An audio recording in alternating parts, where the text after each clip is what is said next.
अस्सलामुअलैकुम everyone, welcome to जोर का जोर। मीर जीशान की तरफ से आपको एक बार फिर बहुत बहुत खुशामदीद। और जैसी खबरें आजकल पाकिस्तानी क्रिकेट में चल रही हैं, देखकर बड़ा अच्छा भी महसूस होता है और कहीं ना कहीं अफसोस भी होता है, दुख भी होता है कि ये तमाम फैसले काश अगर इसी संजीदगी के साथ पहले किए जाते तो शायद हालात कुछ और बेहतर होते। हम वर्ल्ड कप की मंजिल जो हमने तय की और उससे हम बाहर आ गए, सुपर 8 में भी ना जा सके, वो तमाम जो एक दुख का जो मरहला था उससे हम शायद बेहतर अंदाज में आज हम गुफ्तगू कर रहे होते। लेकिन खैर, जो भी काम हो रहे हैं क्रिकेट के ऊपर मोहसिन नकवी साहब कर रहे हैं, जितने भी लोग इसके ऊपर राय दे रहे हैं, तमाम लोगों की राय बहुत अहमियत रखती है। और देखना यह है कि क्या फैसले अभी मजीद होने जा रहे हैं, क्योंकि हर दिन एक नई खबर, एक नया चेंज, एक नई सर्जरी हमारे सामने आती है और फिर उसके ऊपर तमाम लोगों की राय भी सामने आती है। तो नाज़रीन, मेरे साथ आज एक्सपर्ट्स मौजूद हैं, आप सबकी जान, क्रिकेट की शान, हाफिज इमरान। अस्सलाम वालेकुम हाफिज साहब। वालेकुम मेरा बहुत शुक्रिया आपका। दूसरी जानिब नाज़रीन, आप सबकी favourite one and only Fakhta Qadir Khwaja. अस्सलाम वालेकुम कादिर, कैसे हैं आप? वालेकुम अस्सलाम। अल्लाह आज माशाल्लाह से दोनों ने तकरीबन मुखालिफ जो है ना वो लिबास पे कैरी किया हुआ है। एक तरफ बिल्कुल ईस्टर्न, एक तरफ बिल्कुल वेस्टर्न, ज़बरदस्त है। बस इसी तरह से ओपिनियंस के अंदर भी जब डाइवर्सिटी आती है तो फिर अच्छा महसूस होता है। अच्छा, सबसे पहले तो कादिर, क्योंकि आपकी खबरें काफ़ी रिवॉल्व कर रही हैं हर जगह पर, अभी मैंने एक खबर देखी कि सरफराज नवाज साहब का भी उन्होंने भी अपना ओपिनियन दिया। उन्होंने कहा कि जब सिलेक्शन कमेटी एक टीम हमारी सिलेक्ट हुई तो उस वक्त सबकी राय अहमियत रखती थी, इत्तेफाक राय थी, सब ने कहा कि हम सबकी मर्जी से टीम सिलेक्ट हुई है, तो फिर क्यों एक दो ही लोगों के लिए ये तमाम जो सर्जरी है ये तो सबके लिए फिर होनी चाहिए इक्वली, क्योंकि सभी इसमें इक्वली इन्वॉल्व हैं। तो क्या कहते हैं आप इस हवाले से? अच्छा, अब सर्जरी होनी शुरू हो गई है ना, तो आप बर्दाश्त भी करना पड़ेगा। अब जो दर्दें उठेंगी ना सर्जरी के बाद, वो बर्दाश्त भी करनी पड़ेंगी। वो मरीज़ों को तो बर्दाश्त करनी पड़ेंगी, मरीज़ों के लवाहिकीन को भी बर्दाश्त करनी पड़ेंगी। तो इसलिए अब ये चीज़ें जब शुरू हो रही हैं बेहतरी की तरफ, तो इसमें अब इन्होंने कोई ना कोई तनकीद और कोई ना कोई लूज पॉइंट ढूंढना है। अब जब चीज़ें हो गई हैं, अब रिवर्स नहीं हो सकती। अब ये हो गई हैं, अब आगे भी मज़ीद होने वाली हैं। जो इंतशार फैलाते आए हैं, जो टीम का माहौल ख़राब करते आए हैं लोग, जो टीम में लॉबिंग करते आए हैं और जो टीम में बदतमीजियाँ करते हैं, उनके खिलाफ भी एक्शन होने लग गए हैं और होने शुरू हो जाएंगे अनकरीब। चाहे वो कितना बड़ा मर्जी सुपरस्टार हो, चाहे वो जिससे मर्जी कैंपेन शुरू करवा दे या जिससे मर्जी जो है वो अपने पेड कैंपेनर्स के ज़रिए वो अपने लोगों तक पहुँचाए, ये चीज़ें अब छुपने नहीं वाली। बिल्कुल। अब ये प्रेशर किसी पाकिस्तान क्रिकेट बोर्ड को नहीं हिला सकता या वो हटा सकता। लोगों ने तोहमतें लगानी शुरू कर दी हैं हमारे ऊपर कि हम स्पोक्स पर्सन है पाकिस्तान क्रिकेट बोर्ड के। हम स्पोक्स पर्सन नहीं है पाकिस्तान क्रिकेट बोर्ड के, हम रिपोर्टर हैं और हमारा काम होता है खबर देना। तो इसलिए हम लोग जो खबर देंगे वो चाहे पाकिस्तान क्रिकेट की बेहतरी के लिए हो, हम लोग वो देंगे। इसमें हम ना किसी के रिश्तेदार को देखेंगे तो ना हम किसी बंदे की अहमियत को देखेंगे अगर जिसमें पाकिस्तान के बारे में नहीं जिसने सोचा, जिसने पाकिस्तान के साथ दगाबाजी की वर्ल्ड कप में, आयरलैंड में, इंग्लैंड सीरीज़ में, और उसको मौके मिले, उसको चांसेस दिए गए, लेकिन उसके बावजूद वो नहीं समझा या नहीं समझे, तो फिर उनका इलाज यही है कि उनकी सर्जरी की जाए। तो फिर सर्जरी जब होगी तो फिर बर्दाश्त करनी पड़ेगी। जब आपका एटीट्यूड प्रॉब्लम होगा, जब आपकी परफॉर्मेंस नहीं होगी, तो आपको परफॉर्मेंस ना होने पर और एटीट्यूड ना प्रॉब्लम होने पर आपको बर्दाश्त करनी पड़ेंगी ये चीज़ें। फिर आप लोग जिसको मर्जी जाके शिकायतें लगाएं या जिसके मर्जी खिलाफ बातें करें, इससे कोई फ़र्क नहीं पड़ने वाला। अब जो चीज़ें होनी हैं वो होकर रहेंगी। बिल्कुल सही है। कादिर, आप ही की बात को थोड़ा सा आगे लेकर चलती हूँ। हाफिज साहब, जिस तरह से कादिर भी बता रहे हैं कि अब सर्जरी होनी है तो दर्दें उठनी हैं और तमाम जो इसके इसका जो एक रिएक्शन है वो आना है, लेकिन सवाल ये है कि सर्जरी तब होती है ना जब किसी आपके हिस्से में तकलीफ़ होती है तो आप उसकी सर्जरी करवाते हैं। अब दांत में तकलीफ़ है, दो दांतों में तकलीफ है, एक को निकाल दिया, दूसरे को कह रहे हैं कि अभी ठहर के निकालेंगे, तो ये कैसी सर्जरी है? क्या what do you think about that? आपको नहीं लगता कि फिर एक ही दफ़ा तमाम चीज़ों को ही ठीक कर देना चाहिए? वक्फे से क्यों ठीक किया जा रहा है? देखिए, बात यह है कि दांत की तो एक दांत को निकालने को तो सर्जरी नहीं कहते, मेरा ख्याल है। तो सर्जरी हो जाती है ना कभी कभी, तो दोनों दांतों में तकलीफ निकल आती है। आपका सर्जरी के जो मानी इस्तेमाल होते हैं ये किसी बड़े मेडिकल ट्रीटमेंट के लिए इस्तेमाल होते हैं, और अगर आपको कोई हल्की फुल्की तकलीफ़ है उसका इलाज अलग होता है। हाँ। जहाँ तक ताल्लुक़ इस चीज़ का है कि पाकिस्तान के क्रिकेट में चूँकि ये जो लफ्ज़ है जो हर जगह पर इस्तेमाल हो रहा है, ये पाकिस्तान क्रिकेट बोर्ड के चेयरमैन की तरफ से आया था, ड्यूरिंग वर्ल्ड कप पे आया था। तो जिन लोगों ने पाकिस्तान की क्रिकेट टीम के लिए जो मुंतखब हुए, जिन्होंने मुंतखब किया, जो कोचिंग स्टाफ में थे, जो 15 खिलाड़ी खेल के मैदान में जिनमें से मौका मिला खेलने का, जिसने अपनी अपनी जगह पर पाकिस्तान की जो अपनी ज़िम्मेदारी है वो नहीं निभाई, या जो जिस सलाहियत के मुताबिक या जिस काम के लिए उनको मुंतखब किया गया था, अगर वो उस मायार पर पूरा उतरने में नाकाम रहे हैं, तो इसमें कौन सी ऐसी चीज़ है कि उनको साइड पर नहीं किया जा सकता या उसके बारे में कोई बात नहीं की जा सकती। जो ख़राब खेला है सो खेला है, जिसने ख़राब फ़ैसले गलत फ़ैसले किए हैं सो किए हैं, और इसमें कोई ऐसी दूसरी राय नहीं है। कोई भी ना तो खेल से बड़ा है ना ही कोई पाकिस्तान से बड़ा है। तो अगर इस एक पैमाने को अगर आप सामने रखते हैं, कोई भी शख्स है उसका अगर वो अपनी ज़िम्मेदारी नहीं निभा रहा तो उसको अलहदा होना चाहिए। एहतसाब यही कहता है, एहतसाब का यही तकाजा है कि आप जो लोग भले वो इंतज़ामी ओहदों पर हैं, भले वो सिलेक्शन में हैं, भले वो कोचिंग में हैं, भले वो खिलाड़ी हैं, जिसके ऊपर जो ख़राबी है, जो अपनी ज़िम्मेदारी नहीं निभा रहा है, उसका एहतसाब होना चाहिए। पाकिस्तान की क्रिकेट को बेहतर करना है तो पाकिस्तान की क्रिकेट से बढ़कर तो कोई नहीं है। तो पाकिस्तान की क्रिकेट को बेहतर करने के लिए आपको अगर सख्त फैसले करना पड़ते हैं तो वो करने चाहिए, बिल्कुल करने चाहिए। आप उसमें जब आपको फैसले होते नज़र आएंगे तो उसके ऊपर ओपिनियन होगा लोगों का, लोग अपनी राय देंगे कि क्या वाकई ये मेरिट पर है, ये जो काम हुआ है या नहीं हुआ। जैसे अभी 2 सिलेक्टर्स को अलहदा किया पाकिस्तान क्रिकेट बोर्ड के चेयरमैन साहब ने, तो इसके मेरिट के ऊपर बात हो रही है ना। किसी ने ये तो नहीं कहा कि इनको निकाल कर गलत किया है, किसी ने ये नहीं कहा। हो सकता है किसी ने कहा हो, लेकिन मैंने तो नहीं सुना। लेकिन उसके मेरिट पर बात हो रही है कि जब आप वोटिंग के ऊपर हैं आपकी सिलेक्शन कमेटी, तो फिर सबका वोट एक जैसा है ना। तो फिर आप 2 को निकाल कर बाकी सबको रख कर तो ये नहीं कह सकते कि इसके ऊपर है। इसी तरीके से जब आप टीम की सिलेक्शन के ऊपर बात करेंगे, तो अगर आप किसी 1-2 खिलाड़ियों को, जैसे आपने सिलेक्शन कमेटी में से निकाला है, टीम में से किसी 1-2 खिलाड़ियों को निकाल दें और आप कहें कि शायद यही सबसे ज़्यादा, तो फिर इसकी भी मेरिट के ऊपर सवाल होगा कि क्या वाकई ये अकेला खिलाड़ी या 2 खिलाड़ी टीम की नाकामी के ज़िम्मेदार हैं, या इफ्तिखार भी उतने ज़िम्मेदार हैं, फ़ख्र भी उतने ज़िम्मेदार हैं, शादाब और आज़म भी उतने ज़िम्मेदार हैं, बाबर और रिजवान भी उतने ज़िम्मेदार हैं, शाहीन और हारिस भी उतने ज़िम्मेदार हैं, इमाद और आमिर भी उतने ज़िम्मेदार हैं। तो ये तो सारे के सारे सब के सब खिलाड़ियों के ऊपर बात होगी ना। और एज़ टीम, अगर आप टीम गेम खेल रहे होते हैं तो टीम में तो आपको मुख्तलिफ जो किरदार हैं उनको देखना पड़ता है कि कौन किस वक्त कहाँ पर क्या कर रहा था, किस वक्त कहाँ पर टीम उस वक्त यूएसए में क्या कर रही थी। तो ये आपके मुख्तलिफ मराहिल हैं जिनको आपको देखना पड़ता है। तो इसमें कोई शक नहीं है, एहतसाब बिल्कुल होना चाहिए। जो ठीक नहीं खेला है, जो अपने जिसने काम ठीक नहीं किए हैं, वो बिल्कुल जो उसका तरीक़ाकार है उसके ऊपर अमल होना चाहिए, और किसी से भी कोई रियायत नहीं होनी चाहिए। बिल्कुल सही है कादिर, क्योंकि आपके थ्रू हम एक खबरों का सिलसिला जारी होता है, और आप जो है वो तमाम खबरें हमारे तक लेके आते हैं जिसमें कोई शक भी नहीं किया जा सकता कि वो खबरें ऑथेंटिक होती हैं। लेकिन अगर हम बात करें बाबर आजम की कैप्टनसी की, सबसे बड़ा सवाल तो उस वक्त से यही टूर्नामेंट से पहले का भी यही चल रहा है कि बाबर कप्तान बने, और ये तमाम सिलसिला शुरू हुआ। अब ये भी एक राय सामने आ रही है जो कि बहुत देर से एक सिलसिला चल रहा है, लेकिन अभी रिसेंटली भी ये राय सामने आ रही है कि बाबर आजम को शायद कप्तान नहीं होना चाहिए, मोहम्मद रिजवान एक बेहतर ऑप्शन है। कुछ लोगों ने तो फ़खर जमान का भी नाम लिया है। हमारे पास बहुत सारे प्लेयर्स मौजूद हैं। कप्तानी जिस तरह से मतलब हम हमेशा से बात करते हैं कि एक खुदादाद सलाहियात होती हैं जिनको देखते हुए आप किसी को कप्तान मुंतखब करते हैं। अब कितना वक्त लगेगा ये देखने में कि क्या बाबर को ही कप्तान रहना चाहिए, क्योंकि टेस्ट के तो शान मसूद हैं, फाइनल है। बाबर आजम क्या रहते हैं नहीं रहते हैं, अभी तक स्टिल एक कन्फ्यूजन है यहाँ पर। क्या कहते हैं सोर्सेज आपके कि क्या बाबर की कप्तानी के ऊपर भी अभी कुछ कन्फ्यूजन का सिलसिला जारी है, या ये बात हतमी है कि बाबर ही कप्तान रहेंगे?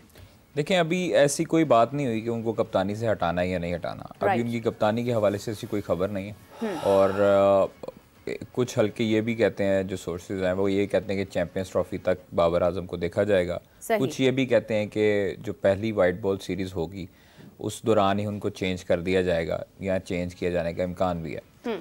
तो आप देखें, मोहम्मद रिजवान को इनको पहले ही बनाना चाहिए था। बिल्कुल, ना बाबर होते ना शाहीन होते, इनकी लड़ाइयाँ जो हैं वो ख़त्म हो जाती हैं उसी दौरान।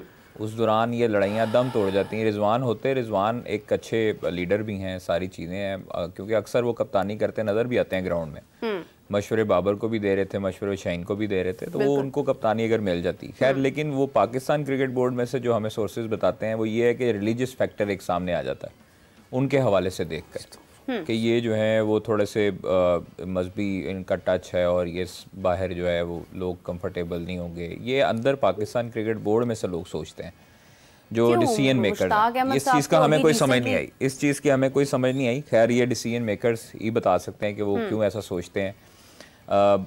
अदरवाइज़ बाकी ऑप्शन देखा जाए तो आपके पास ऑप्शन है, अगर बाबर आजम हैं कप्तान तो आप उनको रखें।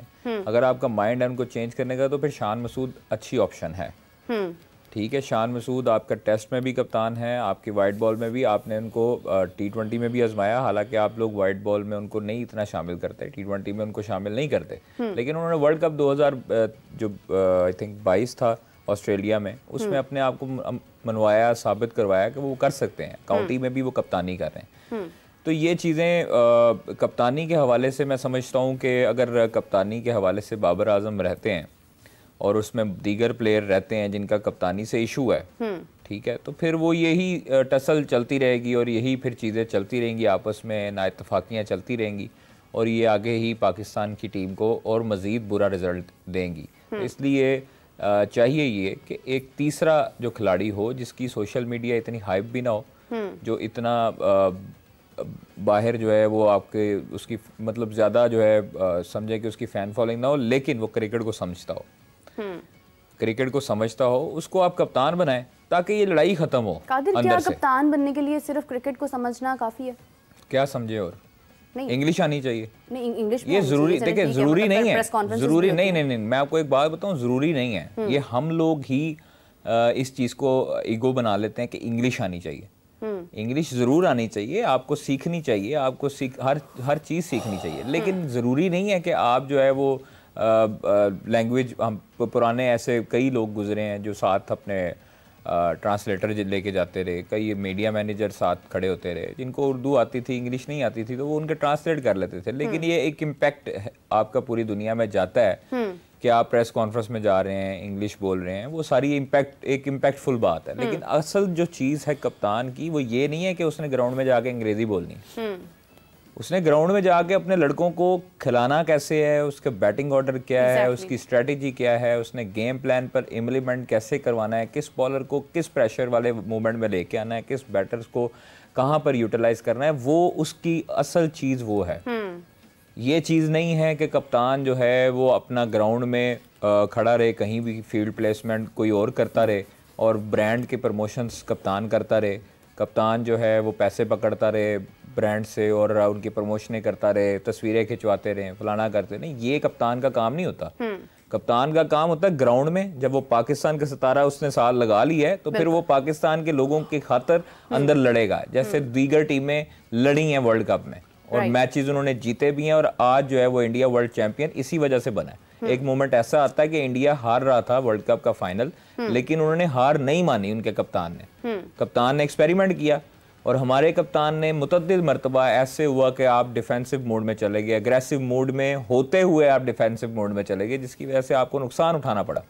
तो ये चीज़ें मैटर करती हैं। अब डिसीजन मेकर्स क्या समझते हैं, बाबर आजम को कैरी करना चाहिए, नहीं करना चाहिए, 4 साल की उनके परफॉर्मेंस चार्ट देखना चाहिए, सारी चीज़ें देखनी चाहिए। अगर वो उस काबिल हैं कि उनको परफॉर्मेंस, हाँ उनसे भी पूछें कि क्या हुआ क्या नहीं हुआ। अगर वो कहते हैं कि जी लड़कों ने मेरी बात नहीं मानी, तो एक तो उनका फॉल्ट है, लड़कों ने उनकी बात नहीं मानी, तो भाई आप उनको बताओ, हाँ। आप उनको हाईलाइट करो कि इस लड़के ने मेरी बात नहीं मानी, इनको निकालें टीम से। आप कप्तान है ना, आपकी बात नहीं मानते तो आप निकालें टीम से। आप उनको कैरी भी करते रहे, आप जो है वो उनको शामिल भी करते रहे स्क्वाड में, आप उनको प्लेइंग 11 में खिलाते रहे, आप उनको भरपूर मौके देते रहे और रिजल्ट आपके 0 आते रहे। तो आपको चाहिए था कि आप उनको डांटते, आप उनको झाड़े पे लाते कि भाई ये पाकिस्तान की टीम है, कि ये मेरे गली मोहल्ले की या घर की टीम नहीं है, या आपके घर की टीम नहीं है, हाँ। जिसमें आप जो है वो इतनी मनमानियां कर रहे हो। तो आप जो है उसको बाकायदा तौर पर, जब कप्तान अग्रेसिव होता है तो उस वक्त सब चीजें अच्छी होती हैं और सब लड़के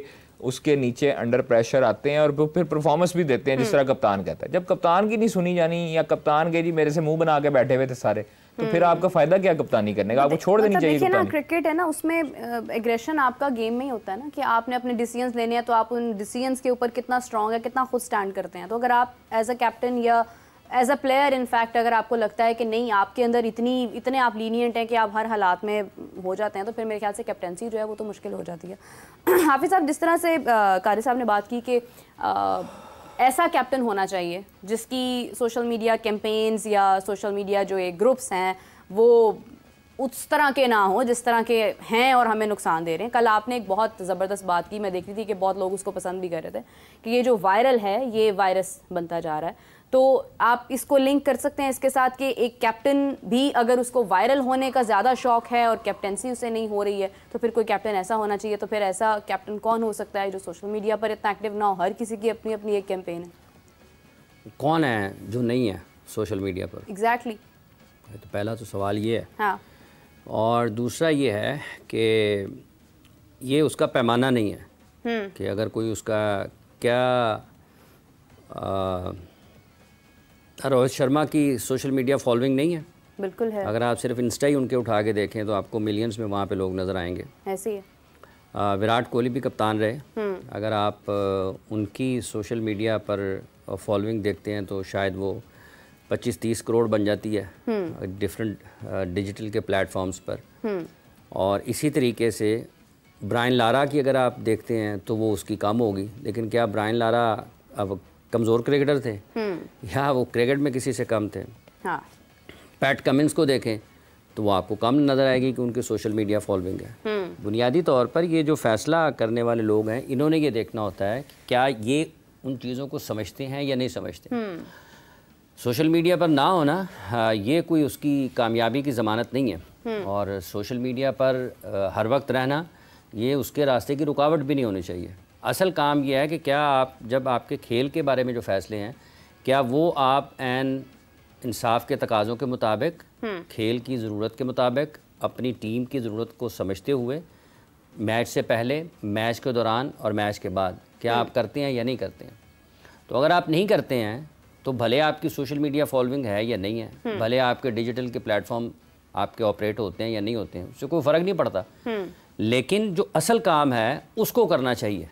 अगर आप वो ठीक नहीं करते हैं तो बाकी आप जो मर्ज़ी करते रहें वो उसका कोई फ़ायदा नहीं है। क्योंकि कोई भी शख्स अगर रन्स करता है या विकेटें लेता है या मैचेस जीतता है, उसकी उससे ज़्यादा ब्रांडिंग नहीं हो सकती। उसका सबसे बड़ा ब्रांड उसकी क्रिकेट है, और अगर उसकी क्रिकेट ठीक नहीं होगी तो फिर आप जो मर्जी कर लें उसका कोई फ़ायदा नहीं है, उसका कोई फ़ायदा नहीं है। तो ये तो आप देखने की चीज़ है कि आप कैसे देखते कैसे हैं पाकिस्तान की क्रिकेट टीम को। आप एक ख़ास नज़र से पाकिस्तान क्रिकेट टीम को देखने की कोशिश करते हैं अपने एक नुक्ता नज़र से, या फिर आप जो इस वक्त हकीकी मानों में पाकिस्तान क्रिकेट टीम को या पाकिस्तान की क्रिकेट को, even Pakistan cricket team Pakistan की क्रिकेट का एक सबसे बड़ा वो दर्जा है जहाँ पर आप दुनिया को दिखाते हैं कि ये हमारी क्रिकेट है, और उसी के ऊपर फिर आपको आपकी जितनी भी स्पॉन्सरशिप आती है वो सारी की सारी आपकी उस ब्रांड के पीछे ही आती है जो आपकी नेशनल टीम की परफॉर्मेंस होती है।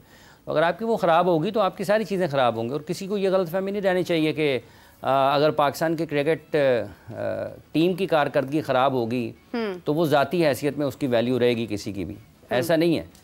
जब तक आपकी टीम की कारकर्दगी ठीक होगी एज इंडिविजुअल या एज टीम भी आपकी वैल्यू उसी वक्त तक होनी है। अगर आपकी टीम की कारकर्दगी नताइज इनफरादी तौर पर, इज्तिमाई तौर पर ख़राब होंगे तो आपकी सब चीज़ें मुतासर होंगी। तो ये पाकिस्तान क्रिकेट बोर्ड के ऊपर है कि वो किस तरीके से चीज़ों को आगे लेकर चलते हैं। अभी तक की जो इतलात हैं वो तो यही है कि आखिरी इतलात तक पाकिस्तान क्रिकेट बोर्ड के चेयरमैन ने उनको मुकर्रर किया हुआ कप्तान 2025 की चैम्पियंस ट्रॉफ़ी तक। और फिर ये भी इतला है, मीडिया तो रिपोर्ट ये कर रहा है कि शायद अभी तक बाबर आज़म और मोहसिन नकवी साहब की वर्ल्ड कप के बाद मुलाकात नहीं हुई, और 2 से 3 मरतबा शायद चेयरमैन पीसीबी ये कह चुके हैं कि ये जो कप्तान हैं बाबर, उनके हवाले से अभी कोई बात हुई नहीं और साबिक़ क्रिकेटर्स उनका फ़ैसला करेंगे। सो ये मुख्तलिफ़ अंदाज़ हैं सोचने के कि अगर तो पाकिस्तान क्रिकेट बोर्ड के चेयरमैन ख़ुद ये ऐलान कर चुके थे वर्ल्ड कप से पहले कि उनको 2025 की चैम्पियंस ट्रॉफ़ी तक हमने कप्तान मुकर्रर किया ख़ैर साहब ऐलान किया था ना, तो फिर आपको जब जर्नलिस्ट पूछते हैं तो आपको ये नहीं कहना चाहिए कि उसके हवाले से हमने भी कोई बात नहीं या कोई फ़ैसला नहीं किया। तो आपको ये कहना चाहिए उस वक्त कि हमने इनको 2025 की चैम्पियंस ट्रॉफ़ी तक कप्तान मुकर्रर किया हुआ है। तो ये जो फ़ैसले हैं इनसे नुकसान होता है, इस सोच से भी नुकसान होता है। अगर आपके कैंप में ये सारी चीज़ें जाती हैं, लोग जाहिर सी बात है, जब चेयरमैन पाकिस्तान क्रिकेट बोर्ड बोलेंगे तो ये तो नहीं हो सकता कि वो पाकिस्तान के क्रिकेट टीम के खिलाड़ियों तक वो बात नहीं जाएगी कि अगर आपने उनको 2025 की चैंपियंस ट्रॉफी तक कप्तान मुकर्रर किया है वर्ल्ड कप से पहले, तो फिर अगर आप वर्ल्ड कप के फौरी बाद अगर आपसे कोई पूछता है तो आपको वर्ल्ड कप की कारकर्दगी को बुनियाद कोई उसको कप्तान बनाने की कोई वजह तो होगी ना। हाँ। तो अगर आप उस वजह कोई बयान नहीं कर पाते हैं तो फिर तो मसाइल और ज़्यादा होंगे ना। लेकिन हाफिज साहब, ये भी तो हो सकता है ना कि एक चेयरमैन को अपनी टीम पर, अपने लोगों पर ट्रस्ट है और उस ट्रस्ट की बिना पर उन्होंने एक बयान जारी किया है, लेकिन वो लोग उस बयान से इतना फ़ायदा उठा रहे हैं कि वो उस बयान को माइंड में रखते हुए गलतियों पर गलतियां करते चले जा रहे हैं, तो क्या उस पर फिर चेयरमैन को अपना बयान बदलना नहीं चाहिए? क्या उस पर भी खामोशी रखनी चाहिए? अच्छा, एक उन्होंने बयान दिया कि 25 तक चैंपियंस ट्रॉफी की तक कप्तानी करेंगे। दूसरा बयान उन्होंने क्या दिया कि इसका क्रिकेटर्स फैसला करेंगे। नहीं, दूसरा उन्होंने बयान दिया कि इसका फैसला करें, क्यों नहीं खाई साहब, इसका साबिक क्रिकेटर्स करेंगे। दूसरा बयान उन्होंने दिया साबिक क्रिकेटर। हाँ। तीसरा बयान उन्होंने लाहौर में जब हुई साबिक क्रिकेटर्स के साथ मुलाकात गैर रस्मी, उसमें ख्वाहिश साहब उन्होंने क्या कहा था जी कि अभी इस पर कोई बात नहीं हुई ना। हाँ जी, उस पर तो ये 3 बयान हैं। तो अब आप बताएं, अगर ये बॉल आपके कोर्ट में है आप क्या सोचेंगी? नहीं, मैं ये समझती हूँ कि जिस तरह से देखें, हमने पहले भी बात की कि मोहसिन नकवी साहब ने अगर कहा कि जीत तुम्हारी है, हार मेरी है, अब खिलाड़ी उस बात के ऊपर हारते ही चले जाएंगे तो फिर बयानात तो तब्दील होंगे। अगर कैप्टेंसी की बात है या कोई भी और चीज़ है तो उसमें देखिए एक जिम्मेदारी उनकी भी तो आयद होती है ना कि वो भी किसी के बयान की, जिस तरह से अब रोहित शर्मा ने कहा कि विराट कोहली ने स्कोर बचा रखा है फाइनल्स के लिए, विराट कोहली प्रूव्ड हिमसेल्फ, उन्होंने एक अल्फाज को ज़ाया नहीं होने दिया, उन्होंने कोशिश की, जारी रखी। मेरा कहने का एग्जैक्टली मतलब ये, मैं ये नहीं कह रही हूँ कि उन्होंने ये कहा और इसके ऊपर आगे से रद्द-ए-अमल ये आया। मेरा एग्जैक्टली मतलब ये है कि अगर कोई शख्स आप पे ट्रस्ट कर रहा है तो आपकी भी तो जिम्मेदारी आयद होती है ना कि आप उसके ट्रस्ट को कायम रखें। क्या पाकिस्तान के जो 11-15 खिलाड़ी थे, इनके ऊपर कोई भी चेयरमैन होता तो वो ट्रस्ट ना करता? बिल्कुल करते, ट्रस्ट करता ना। आप किस बुनियाद पर किसी पर ट्रस्ट करते हैं? कारकर्दगी की। ठीक है, उसके अलावा क्या आपने सेलेक्ट किया उनको, उन पर भरोसा किया, डेफिनेटली। ठीक है, उसके अलावा आपकी खुद भी कोई फैसला साजी की समझ बूझ होती है आपकी। हाँ। कि आपको खेल की समझ है, मतलब अगर आप मेरे पे एतमाद करें जी कि हम आज शो 30 मिनट की बजाय 1 घंटा 30 मिनट का करेंगे, तो आप को पता हो जी अकेला हाफिज़ इमरान ही है, तो आप ट्रस्ट कर रही होंगी तो आपके जहन में ये भी तो होगा ना कि यार ये कर सकते हैं। बिल्कुल जाहिर है, आप ऐसे तो नहीं कहेंगी। हाँ। तो आप कहें जी गनी सामने बैठा हुआ आज कोई नहीं है तो गनी करेगा 1.5 घंटे का शो, तो आपके जहन में डाउट आएगा ना। क्यों आएगा? क्योंकि उन्होंने किया नहीं पहले। क्यों किया नहीं पहले। हाँ। तो ट्रस्ट करने की भी कोई बेस होती है। अगर आप बेसलेस ट्रस्ट करेंगे तो आप बिग टाइम ट्रबल में होंगे। ठीक है, तो इसलिए जब आप ट्रस्ट करते हैं तो वो किसी ठोस बुनियाद पर करते हैं, और अगर आपके पास वो ठोस बुनियाद मौजूद नहीं होती और आप उसके बगैर अंधा एतमाद करते हैं, तो ये किसी क्लब की टीम तो नहीं है। हाँ। ना आपका कोई ज़ाती इदारा है, ये पाकिस्तान की टीम है। और इसीलिए क्या आपने किसी भी क्रिकेट बोर्ड के चेयरमैन का ये बयान सुना था कि जीत जो है वो होगी तुम्हारी, हार होगी मेरी? हाँ। अगर तो किसी ने ख्वाहिश साहब किसी को 20 मुल्कों में से किसी का भी ये बयान आया था? नहीं आया। ठीक है, नहीं आया। अगर तो किसी 20 मुल्कों में से किसी ने नहीं दिया ये बयान, तो फिर पाकिस्तान क्रिकेट बोर्ड के चेयरमैन 19 ने नहीं दिया, 20 में पाकिस्तान क्रिकेट बोर्ड के चेयरमैन थे, उन्होंने दिया।